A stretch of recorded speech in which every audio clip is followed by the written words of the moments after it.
Si sientes que esto no es una misa más, si sabes que algo profundo está ocurriendo en el corazón del cristianismo, suscríbete ahora. Este no es un simple vídeo. Es un viaje al centro del misterio. Quédate hasta el final. El Vaticano ha sido un símbolo de poder sagrado, de secretos sellados y decisiones que han cambiado el rumbo del mundo. Pero en los pasillos más silenciosos de la Santa Sede, una voz ha roto el juramento del silencio. Un cardenal, con el rostro cubierto y la voz distorsionada, ha pronunciado las palabras que nadie se atrevía siquiera a pensar: León XIV no es el líder, es solo un peón. ¿Quién mueve realmente los hilos del papado? ¿Está el sucesor de Pedro bajo control de una fuerza invisible? ¿Y qué oscuros secretos esconde el hombre que hoy viste de blanco? Esta no es una historia de fe. Es una historia de poder, manipulación y traición. Bienvenidos a León XIV, el peón de Dios, una serie documental en 5 capítulos que revelará lo que jamás se ha dicho sobre el Vaticano moderno y la guerra interna por el alma de la Iglesia Católica. León XIV no gobierna. Obedece. No es pastor, es peón. Y quienes lo manejan jamás se dejarán ver. La frase cruzó el planeta como una llamarada. En redacciones de todo el mundo, los editores detuvieron todo. La autenticidad de la voz fue rápidamente verificada por expertos en sonido. Era un cardenal en funciones, con acceso directo al corazón de la curia. Era alguien desde adentro. A medida que la grabación se viralizaba, comenzaron a aparecer documentos, notas confidenciales, fragmentos de correos electrónicos internos y memorandos sellados. Todos apuntaban a una misma tesis: el Papa León XIV no era el líder real de la Iglesia, sino la cara visible de un poder mucho más profundo, mucho más secreto y mucho más oscuro. Mientras tanto, en el Palacio Apostólico, el silencio lo decía todo. No hubo comunicados. No hubo desmentidos. No hubo presencia en balcones ni misas televisadas. Las cámaras del Vaticano, usualmente fijas sobre la plaza de San Pedro, parecían haber sido giradas deliberadamente hacia el suelo. Guardias suizos comenzaron a reforzar entradas que solo se utilizan en estado de excepción. Los asistentes personales fueron reemplazados por figuras desconocidas. En las oficinas del ala norte, las luces permanecían encendidas, pero ningún funcionario salía. El centro espiritual del catolicismo parecía congelado por una amenaza invisible. En cada rincón del mundo, la frase "es solo un peón" se convirtió en el centro de discusiones acaloradas. Mientras millones de fieles rezaban por su pontífice, otros comenzaban a exigir respuestas. Algunos obispos se atrevieron a romper la cadena de silencio, dando entrevistas cuidadosamente controladas en las que se evitaba mencionar directamente la grabación, pero en cuyos gestos se adivinaba el miedo. En ciertos seminarios, se ordenó suspender clases de teología política. En las iglesias más tradicionales, se impartieron misas de desagravio. Y en la curia, muchos empezaban a entender que esta vez, el escándalo no se podía contener. El misterio creció cuando una plataforma conocida por filtrar documentos vaticanos publicó una serie de archivos que comprometían seriamente la estructura de poder detrás del trono papal. Entre ellos, se revelaban cartas donde se hablaba de órdenes emitidas desde la sombra, autoridad invisible y un enigmático grupo llamado la Mano de Damasco, del cual pocos dentro de la Iglesia habían oído hablar, y ninguno se atrevía a mencionar en público. La misma mano que, según el denunciante, había impuesto a León XIV como un títere cuidadosamente seleccionado para ejecutar una agenda que nada tenía que ver con el Evangelio. En paralelo, algunos altos prelados comenzaron a reunirse en secreto.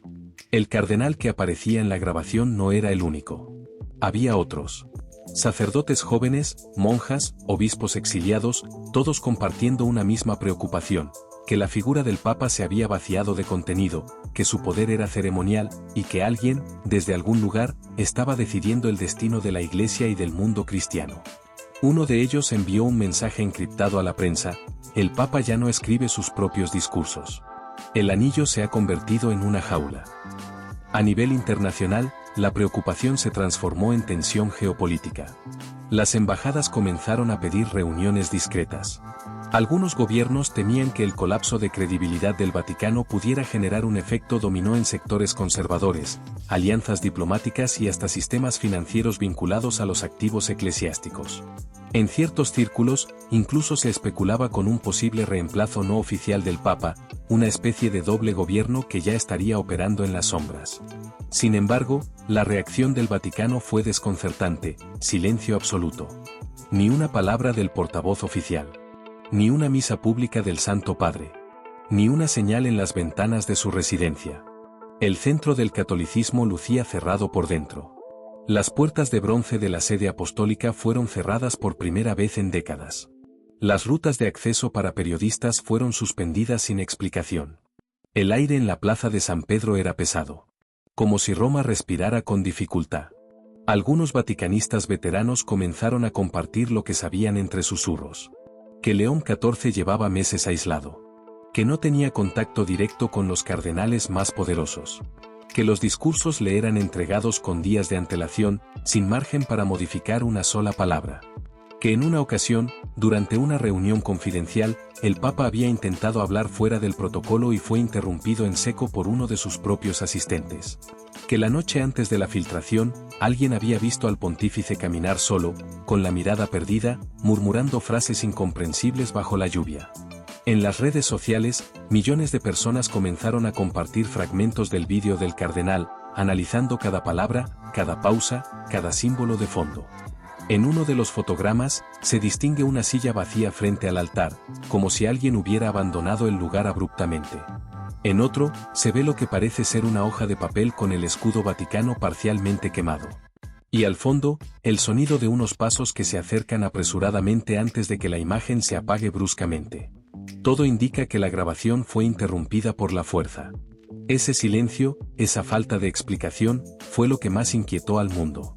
Porque la Iglesia, tan experta en controlar narrativas, en contener escándalos y proteger sus símbolos, esta vez no reaccionaba. Como si se hubiera quedado sin palabras. O peor aún, como si confirmara, al no hablar, que el denunciante decía la verdad. La incertidumbre se convirtió en miedo. El miedo en teorías. Y las teorías en una creciente convicción de que algo muy grande está por romperse. La figura del Papa, que durante siglos ha representado el bastión más sólido del cristianismo, hoy parecía debilitada, vulnerable y manipulada. El capítulo termina con una imagen en la penumbra, la cripta donde se filmó el vídeo, ahora sellada por una puerta de hierro. Y una inscripción en latín, recién grabada en la piedra, que nadie reconoce como parte de ninguna tradición eclesiástica. Traducción aproximada. La pieza cayó sola. Pero no fue por su propia voluntad. Así cierra el primer capítulo de una historia que amenaza con reescribir la verdad sobre el trono más poderoso del mundo espiritual. Y lo que está por revelarse, podría ser aún más devastador. Suscríbete, gracias. Las campanas de San Pedro continuaban marcando el tiempo con precisión ancestral, pero algo había cambiado. Las columnas de Bernini, que durante siglos habían abrazado a millones de fieles, ahora parecían observar en silencio. Ya no había turistas que tomaran fotos con devoción, ni peregrinos extendiendo rosarios al cielo. Solo un silencio tenso, una expectativa sin nombre. Las palabras del cardenal encapuchado seguían retumbando como una maldición repetida en susurros: el Papa es un peón. Mientras los medios y la opinión pública seguían buscando pistas en la declaración prohibida, otro frente de investigación empezaba a abrirse: el pasado del propio León XIV. ¿Quién era este hombre realmente? ¿Qué sabían los fieles sobre él antes de que se convirtiera en papa? Las preguntas comenzaron a multiplicarse, y las respuestas, aunque dispersas y borrosas, comenzaron a dibujar un retrato inquietante. Su nombre civil, su formación pastoral, su paso por diócesis modestas, todo parecía demasiado perfecto. Su imagen pública había sido cuidadosamente construida para transmitir sencillez, pureza doctrinal y una firmeza suave que recordaba a viejos pontífices del siglo XX. Sin embargo, al revisar los archivos previos al cónclave que lo eligió, comenzaron a aparecer zonas de sombra. Declaraciones contradictorias, años de su vida sin documentación clara, recomendaciones enviadas por personajes que no tenían jurisdicción sobre la elección papal, e incluso una ausencia casi total de intervenciones públicas antes de su ascenso. Era como si su figura hubiera sido preparada en silencio, desde mucho antes. La pista más reveladora emergió de un antiguo colaborador de la Congregación para los Obispos, quien accedió a hablar bajo condición de anonimato. Según su testimonio, León XIV fue propuesto como candidato de consenso por un pequeño grupo de cardenales que operaban bajo una identidad interna, el Círculo de Damasco. Un grupo reservado, sin estructura formal, que se reunía en residencias privadas, no respondía a comisiones canónicas y se comunicaba a través de mensajeros en persona, nunca por correo, nunca por teléfono. Su misión no era pastoral, era estratégica. Modelar el perfil del próximo papa como un símbolo, controlable. Los registros muestran que León XIV no figuraba en las quinielas previas al cónclave. Su nombre apenas había sido mencionado en medios especializados. Su perfil teológico era vago, sin publicaciones destacadas, sin controversias, sin enemigos. Un candidato invisible. Justo lo que una red de poder necesita cuando quiere instalar a alguien sin levantar sospechas. Algunos cardenales incluso confesaron, años después, que votaron por él sin conocerlo bien, basados únicamente en la fuerza de su presentación y en los rumores cuidadosamente diseminados sobre su supuesta santidad y equilibrio. Pero el giro más perturbador surgió de un documento desclasificado por error dentro del archivo de una diócesis en el sur de Francia. Una carta interna, enviada por un nuncio apostólico meses antes del cónclave, hablaba abiertamente de un plan para proteger la estabilidad de la Iglesia mediante una elección direccionada y anticipada. En el margen, escrito a mano, se leía una frase escalofriante: él aceptará. Ya lo sabe. Ya está preparado. Los investigadores comenzaron entonces a seguir la pista del entrenamiento de León XIV. Descubrieron que había pasado años enteros recibiendo visitas privadas de personajes que no pertenecían al clero, entre ellos estrategas políticos, expertos en lenguaje corporal, especialistas en microexpresiones, asesores de imagen. Durante más de una década, su figura fue moldeada como un producto. Su forma de hablar, de caminar, de mirar. Su silencio calculado. Su compasión medida. Todo estaba coreografiado. Incluso su vestimenta obedecía a códigos invisibles, tonos más apagados, tejidos no tradicionales, zapatos sin bordes, anillos discretos. Cada detalle enviado como mensaje a diferentes sectores dentro del Vaticano y fuera de él. Nada era espontáneo. Nada era simple. Y lo más revelador, las homilías que pronunció en sus primeros días como papa eran versiones casi idénticas a antiguos discursos de un obispo fallecido en circunstancias sospechosas años antes. Discursos que jamás habían sido publicados, salvo en un archivo interno al que solo se accede con 3 firmas cardinalicias. El verdadero rostro de León XIV comenzaba a desdibujarse. ¿Era acaso un pastor sincero manipulado por fuerzas mayores? ¿O era un cómplice voluntario, partícipe silencioso de una conspiración diseñada para desactivar la capacidad crítica del Vaticano y convertir el papado en una figura decorativa? Pero lo más desconcertante ocurrió cuando se analizó su primer gran documento papal. Una encíclica que, según fuentes internas, él no escribió. Ni una línea. Ni una coma. Fue entregada en sobrelacrado por su secretario personal, escrita por un comité teológico que no aparece en ningún organigrama oficial. Los miembros de dicho comité jamás dieron entrevistas, jamás hablaron en público, jamás volvieron a aparecer. Su existencia se conoce solo por la orden interna que les permitió trabajar en un ala clausurada de la Biblioteca Vaticana, durante 4 meses. Durante la investigación también salió a la luz un vídeo interno, nunca publicado, que mostraba a León XIV en una sala privada, practicando saludos, frases y expresiones para un acto público. Lo acompañaba un hombre sin sotana, sin título, que lo corregía constantemente. No mires a la cámara así. No levantes la mano tan rápido. Espera la señal. El vídeo fue filtrado por alguien que ya no forma parte de la Casa Pontificia. La última vez que se supo de él, estaba en tratamiento psiquiátrico, alegando que había sido perseguido por ángeles que no eran ángeles. Los sectores más conservadores del catolicismo comenzaron a expresar su alarma en foros cerrados. Algunos obispos hablaron de una clonación espiritual del papado.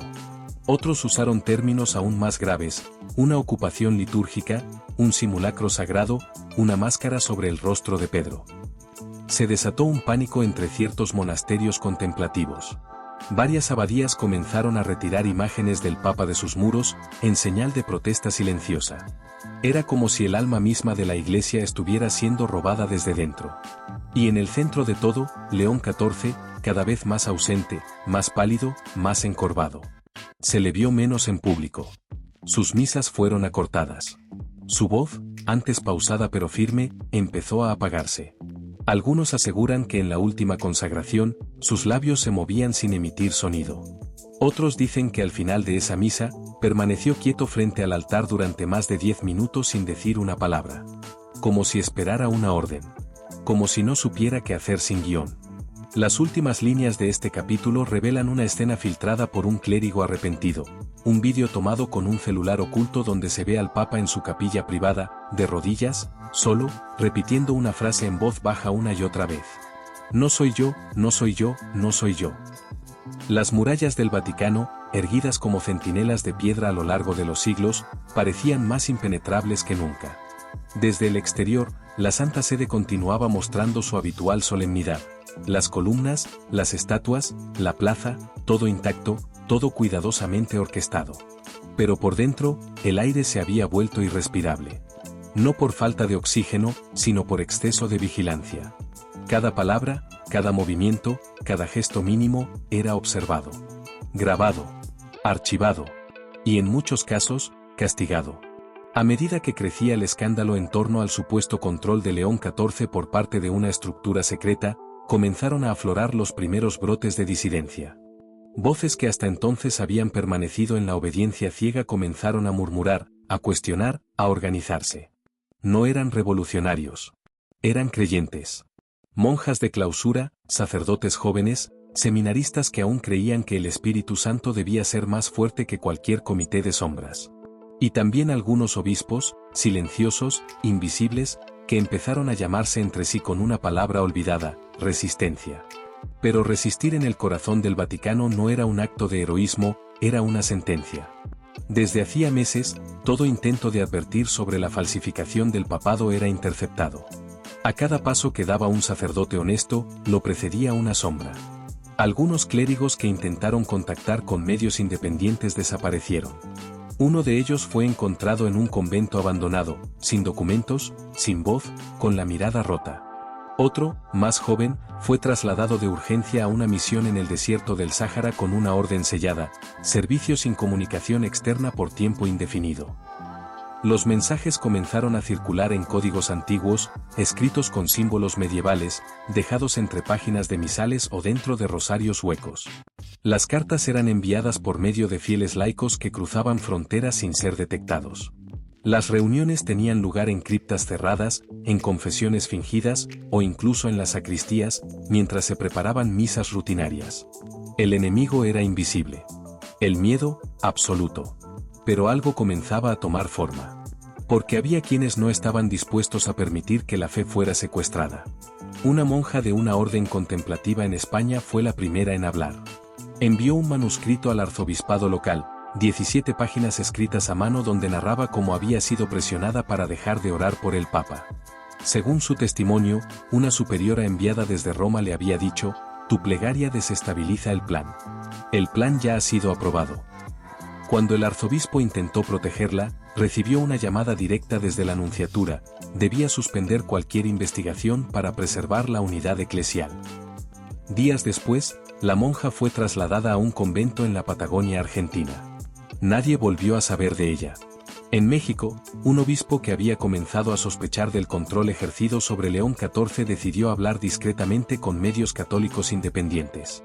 En su entrevista, grabada en una capilla con las luces apagadas, aseguró que había visto con sus propios ojos al Papa leer homilías que no comprendía, firmar decretos sin haberlos leído y llorar en privado tras ser presionado por asistentes que no eran parte del protocolo papal.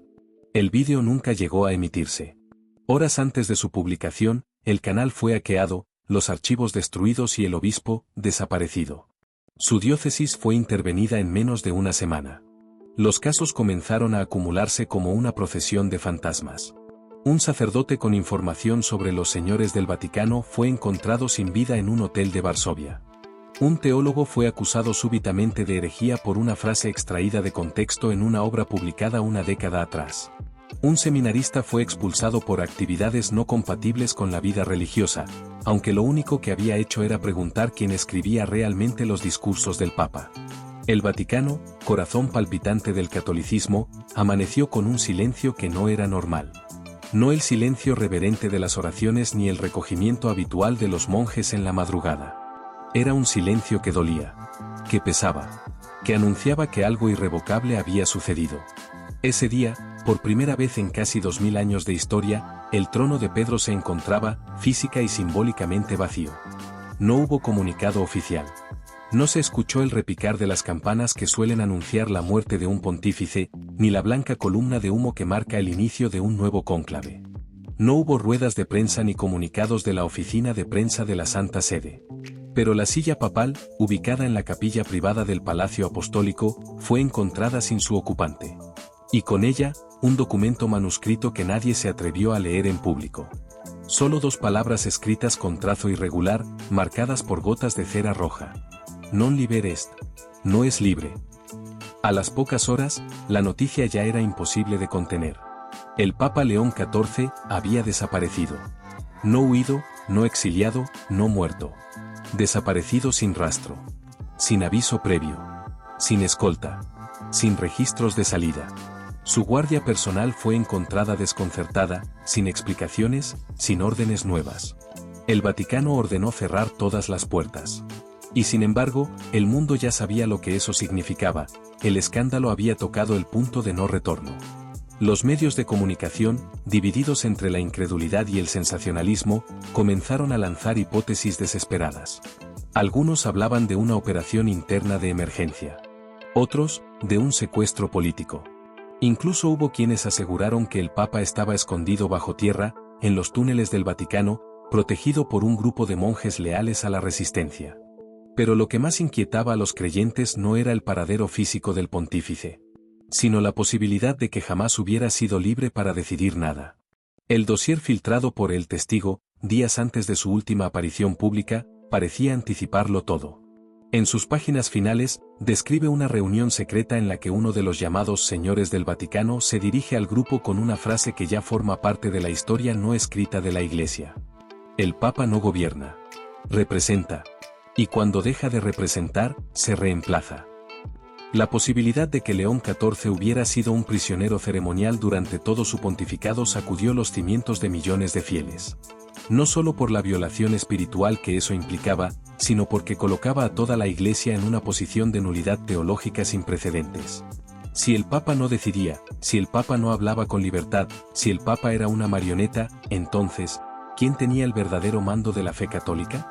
¿Quién había firmado decretos? ¿Quién había aceptado obispos? ¿Quién había hablado en nombre de Dios? A puertas cerradas, la curia entró en crisis. Algunos cardenales exigieron una convocatoria inmediata de un nuevo cónclave. Otros, más cautos, pidieron tiempo. Tiempo para borrar rastros. Tiempo para reorganizar el relato. Tiempo para encontrar un nuevo rostro que pudiera apaciguar la tormenta. Pero ya era tarde. Las máscaras habían caído. Si te ha gustado el vídeo, suscríbete al canal, gracias, es gratis.